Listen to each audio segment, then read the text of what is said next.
Former boss of the Ghana National Petroleum Corporation, Chacho Chikata, has filed a writ at the High Court against the Member of Parliament for Adansi Asokwa, Kwabna Tahir Hammond, known to many of us as Katie Hammond indeed, for what he describes as defamatory statement made against him by the Member of Parliament. Well, Katie Hammond had earlier described the payments of a 1 million Ghana cedis ex gratia to Chacho Chikata and 3 others as fraudulent, and asked the presidency and parliament to dissolve and prosecute the GNPC board that gave the order for payment to be effected.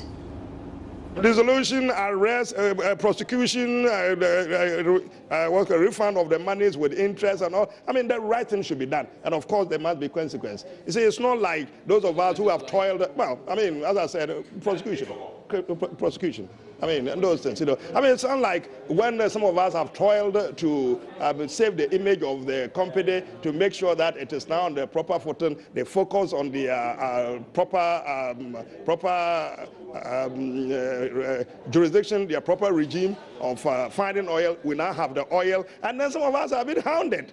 You know, been hounded. What a Yoko, what and that, what and that, what and that. But the actual people who should be facing the music, they are relaxing the cozy comforts of their living rooms. That is some sort of gross injustice. I want justice in the country. Mr. Chacho Chikata and his wife Esther Koba have both come out to deny receiving any payment, though they maintain they are owed some entitlements since they left GNPC in 2001. Mr. Chikata, among others, is seeking a perpetual injunction restraining the defendants, that is Katie Hammond or his agents, from further publishing or causing further harm or publicizing or distributing the defamatory words of the Member of Parliament for Adansi Asokwa. Definitely, there will be more on this issue later today. Now let's look at some mainstream politics, because the General Secretary of the People's National Convention, Bernard Mona, has dismissed suggestions his ambitions of becoming the party's next national chairman is in limbo after a petition was filed against him to be disqualified. 3 members of the PNC want Mr. Mona disqualified for presenting a debt check for the payment of his filing fees and dues. But Mr. Mona has rubbished the allegation, saying though he regrets what happened, he has fulfilled all requirements of the party and will be contesting the elections. He spoke to our colleague Felix Koyam. The committee, having listened to the petitioners and listened to the respondent, have come to the conclusion that we should go to National Delegates Congress. But what do you make of, I mean, the petition itself? I mean, these petitioners feel that what you did sort of brought some sort of embarrassment to the party. How can you say that something that borders on internal party affair? This is about the treasury of the party. The national treasurer decide that a matter that is sensitive to the party decide to go to the media. I didn't go to the media. And throughout these processes, until the vetting committee finished its work, I have not responded to the numerous calls from the media. I stay put because this is purely an internal affair. Every institution have management confidence, and that things that happen within the institution, management have a sort of oath not to go out there to do. And the head of treasury is part of management.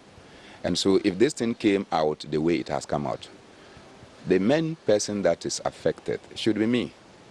So I have not brought the name of my party into disrepute. And exactly my name has been brought into disrepute. But exactly the point they made, that if you, I mean, had done due diligence, the check you issued to the party would not have been rejected. Are you not aware that government of Ghana checks have been returned before? Are you not aware that multimedia checks have been returned before? Are you not aware that your own personal checks have been returned before? Why are you making it as if you've never heard about return checks? I mean, if it is not really as important as you're telling me now, why do you think certain persons within your party will take it further, I mean, and seek your disqualification just based on this? As it stands now, we are going for National Delegates Congress. The vetting committee has done its work. The Nominations and Electoral Commission has done their work. and all is ready for National Delegates Congress. You say there is no stumbling block in your way? I mean, as regards to deciding on this issue, deciding on your fate regarding this issue? What do you mean by stumbling block? Because, I mean, we spoke to one of your executives, the National Youth Organizer, who says that a final decision on your fate will be made known in the coming week. That was the National Youth Organizer. I don't know his locus standi on this matter, but if there is anything at all, recall that a petition was brought against him as a person, and yet that petition was also stepped down. And so in my view, it is all about the unity, the cohesion of our party. Health managers in the northern region have expressed worry over the increment in maternal mortality in the region. 57 maternal deaths have so far been recorded by the Health Directorate, with the figure likely to see an increase by the end of the year. Hashmin Mohammed has more in the following report. Northern region holds the highest maternal mortality rate in the country, a situation health professionals in the region attribute to inadequate health personnel in the region. The region has this year recorded 57 deaths so far. Though this figure is an improvement of that of previous years, it remains the highest in the country. District Director of Health Services in Gushegu, Alhaji A.B. Yakubu, says the situation is one that requires immediate attention. He was addressing a matriculation of students of the Gushegu Midwifery College in the northern region. The Ghana Demographic and Health Survey report for 2014 shows some remarkable gains made by Ghana in some maternal and child health indicators.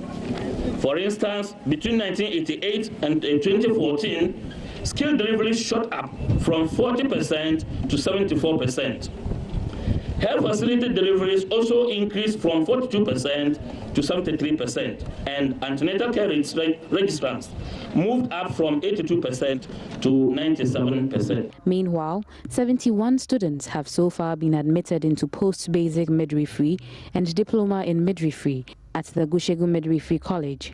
The Gushegu Midwifery College was established in 2012 with only 37 students, but has in the past 3 years seen the number of students rise to 297 with the introduction of new courses in diploma and midwifery.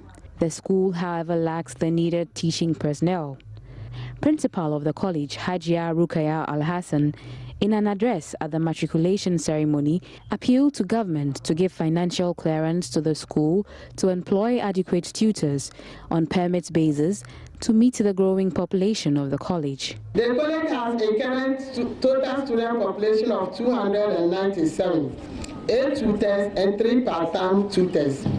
It is also faced with some challenges, including inadequate tutors, especially midwifery tutors, inadequate classrooms and offices, inadequate accommodation for both staff and students, and we don't also have school bus. Let me also take this opportunity to appeal to the government to grant a financial clearance to the college so that we can recruit more students and more tutors and support staff to facilitate the day-to-day academic administrative work. She adds that the school is also in dire need of lecture halls and accommodation for students. Hashmin Mohammed's report for Joy News. The freeze on recruitment in the public sector is said to be affecting the delivery of quality education by the country's public universities. The concern was raised by the Vice Chancellor of the University for Development Studies, Professor Gabriel Ayumte. According to him, the directive has made it difficult for the universities to effectively carry out their mandate due to limited staff numbers. He adds that they are compelled to engage the services of part-time lecturers at an extra cost. Professor Ayumte was speaking at the 16th congregation of the University for Development Studies in Wa, from where Rafiq Salam sent through this report. The ceremony saw some 1,848 students at the Wa campus of the university graduate with honors in various fields of study. Vice Chancellor of the university, Professor Gabriel Ayumte, in his address said though the university is ready to take on new programs, it is unable to do so due to the lack of personnel. He said the situation has compelled the University for Development Studies to engage the services of part-time lecturers at extra costs. It is very difficult to mount new programs without the requisite staff. Yet our universities must continue to grow. They must provide the programs that will bring about development to the country. However, they have to make it with the limited number of staff at the faculties and schools, or to engage part-timers. I would like to add my voice to those of other colleague vice-chancellors to appeal to the government as a matter of urgency to give a special consideration to the universities to recruit the required qualified staff to facilitate quality teaching and research. Chairman of the UDS Governing Council, Professor Stephen B. Kendi, in a speech read on his behalf by a Governing Council member, Sophia Sonangbong, expressed worry about intolerance, disrespect and insult dominating the country's political landscape currently.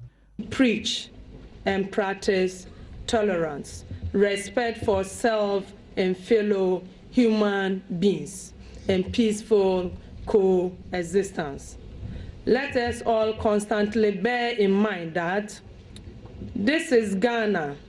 This Ghana is the only country we can call our own. Rafiq Salam's report from WA for Joy News. Well, let's see whether we play a game like this, because local governance expert George Chebafon is advocating the establishment of a sanitation fund to help address the teething challenges associated with the National Sanitation Day. The National Sanitation Day exercise, which was instituted by the local government ministry in November 2014 to ensure communities are clean, has for some time now recorded a rather very low patronage, a situation many have attributed to the unavailability of logistics needed to carry out the exercise. Mr. Chebafo believes getting a constant source of funding as well as equipping the local assemblies will reignite the passion of Ghanaians to participate in the monthly Sanitation Day campaign. I think that we need a national sanitation action plan. We need to set up a national sanitation fund. Factories and producers who are creating sanitary conditions must contribute to the national sanitation fund. We need a national sanitation education strategy, which would incorporate sanitation education in the kids from childhood through to adulthood. We need to change or to provide a framework for punitive measures. We need to change the sanctions regime. Mm-hmm. We also need to realign the assemblies, management of sanitation.